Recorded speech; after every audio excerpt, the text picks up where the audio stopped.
বন্ধুরা একটা এমন বড় ওলটপালট হয়েছে যা পুরো এশিয়াতে চাঞ্চল্য সৃষ্টি করেছে।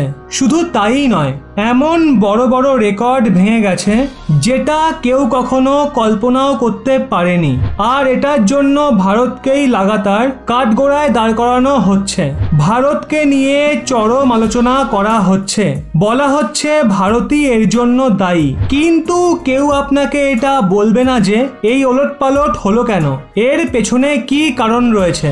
সেটাই আজকের ভিডিওতে আপনাদের বলবো। বন্ধুরা, আজ থেকে দুদিন আগে একটা ভীষণ বড় খবর সামনে বেরিয়ে এসেছিল। স্ক্রিনে আপনারা সেটা দেখতেও পাচ্ছেন, যেটায় বলা হয়েছে বাংলাদেশ ভারতকে জিডিপির ক্যাপিটার মামলায় বিট করে দিয়েছে। জিডিপির ক্যাপিটা মানে কি? প্রতি ব্যক্তির আয়ের মামলায় ভারত এখন বাংলাদেশের থেকে পিছিয়ে পড়েছে। বাংলাদেশের জনসাধারণরা এখন ভারতের জনসাধারণদের থেকে ধনী হয়ে গেছে, এই খবরটা বেরিয়েছিল। আর এটাকে নিয়ে টুইটারে এছাড়া অন্যান্য যে সোশ্যাল মিডিয়া সাইট আছে তারা ভারতকে নিয়ে অনেক আলোচনা করে, এবং অন্যান্য যে সোশ্যাল মিডিয়া সাইট আছে সেখানে ভারতকে নিয়ে অনেক আলোচনা করা হয়। অনেকে বলে ভারত তো এখানে বাংলাদেশের থেকেও খারাপ পারফরমেন্স করছে, কিন্তু কেউ আপনাকে এখনো এটা বলেনি যে এর পেছনে আসল কারণটা কি রয়েছে। কেন ভারত এখানে পিছিয়ে যায়? ভারত কি এখানে পুনরায় বাজিমাত করতে পারবে? আপনাদের সমস্তটাই বলছি। আসলে এর পেছনে বড় যে কারণ রয়েছে তা হলো লকডাউন। বাংলাদেশ আর ভারতে যদি আপনি গত 2 মাস ধরে দেখেন, তবে করোনার যে ঢেউ রয়েছে তা প্রায় সিমিলার। কিন্তু সমস্যাটা কি? বাংলাদেশে না তো টেস্টিং হচ্ছে, এই জন্য যে কেস রয়েছে তা গণনার মধ্যেই আসছে না। আপনার মনে হবে কয়েক হাজার কেসই আছে, কিন্তু সেই সংখ্যা লাখে রয়েছে। যেখানে ভারতে মিডিয়ার প্রেসার রয়েছে, সোশ্যাল মিডিয়াতে মানুষের প্রেসার রয়েছে, যেই কারণে সরকার এখানে হেভি টেস্টিং করছে। উদাহরণস্বরূপ এখন ইউপি একটা রেকর্ড বানিয়েছে, একদিনে 3 মিলিয়ন অর্থাৎ 30 লাখ টেস্টিং করার। যখন এমন হেভি টেস্টিং হয় তখন কেস অনেক বেশি আসে। তারপর সরকারকে আরো কঠিন লকডাউন জারি করতে হয়, যেটা হচ্ছেও। দেশের অনেক রাজ্যতেই কোথাও না কোথাও কড়া লকডাউন রয়েছে। সেই কারণে ইকোনমির যে চাকা রয়েছে সেটা স্লো হয়ে গেছে। কিন্তু বাংলাদেশে না তো মিডিয়া এত মজবুত রয়েছে, আর না তো সোশ্যাল মিডিয়া অতটা মজবুত রয়েছে যে সরকারের বিরুদ্ধে কিছু বলতে পারে।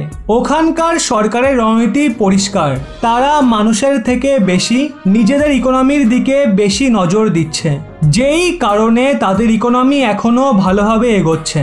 এক্ষেত্রে বাংলাদেশ ভারতের থেকে যে এগিয়ে গেছে সেটা 2-1 মাসের জন্যই, এরপর ভারত আবার এগিয়ে যাবে। এর কারণ হলো ইকোনমিক গ্রোথ ইন্ডিকেটর। সদ্যই যত ইকোনমিক গ্রোথ ইন্ডিকেটর রয়েছে সবগুলো এটাই শো করেছিল ভারত এখানে 10%-এর গ্রোথে এগোবে, যেখানে বাংলাদেশ 5 থেকে 6%-এর গ্রোথ পাবে। তাদের 5 থেকে 6% গ্রোথ এখনই রয়েছে, কিন্তু ভারতের 10%-এর যে গ্রোথ হওয়ার ছিল সেটা হয়নি, কারণ লকডাউন পড়ে যায়। সেটা সম্ভব হবে জুন জুলাইয়ের পরে। দেখুন, ভারতকে নিয়ে যে আলোচনা করা হচ্ছে, ভারতীয় ইকোনমিকে বদনাম করা হচ্ছে, এটা এর আগেও হয়েছিল, এখনো হচ্ছে, আর ভবিষ্যতেও হবে। এমনটা না যে বর্তমান সরকারের সময়েই ভারতীয় অর্থনীতিকে চরম বদনাম করা হচ্ছে। পূর্ববর্তী সরকারের আমলেও ভারতীয় অর্থব্যবস্থার চরম নিন্দা করা হয়েছিল। 2011-তে এটা বলা হয়েছিল যে ইন্দোনেশিয়া ভারতকে টেকওভার করবে 2014-15-এ, কিন্তু 2014-15-র পর কি হয় সেটা আমরা সবাই জানি। ভারত 3 ট্রিলিয়নের ইকোনমি হয়ে যায়, কিন্তু ইন্দোনেশিয়া কোথায় থাকে? 800-900 বিলিয়ন ডলারে, মানে ভারতের থেকে অনেক পিছিয়ে যায়। ভারতকে সর্বদা এভাবে অন্যান্য দেশগুলোর সাথে কম্পেয়ার করে হামেশা কাউন্টার করা হয়। সেক্ষেত্রে ইন্ডিকেটরকে অতটা সিরিয়াসলি নেওয়ার দরকার নেই। অবশ্য এই ব্যাপারে আপনাদের কি মতামত তা অবশ্যই নিচে কমেন্টে জানান। ভিডিওটি পারলে প্রত্যেককে শেয়ার করুন, আর এরকমই ব্যাক টু ব্যাক আপডেট পেতে রহস্য বাংলা এই চ্যানেলটি সাবস্ক্রাইব করে পাশের বেল আইকনটি অল করে রাখুন।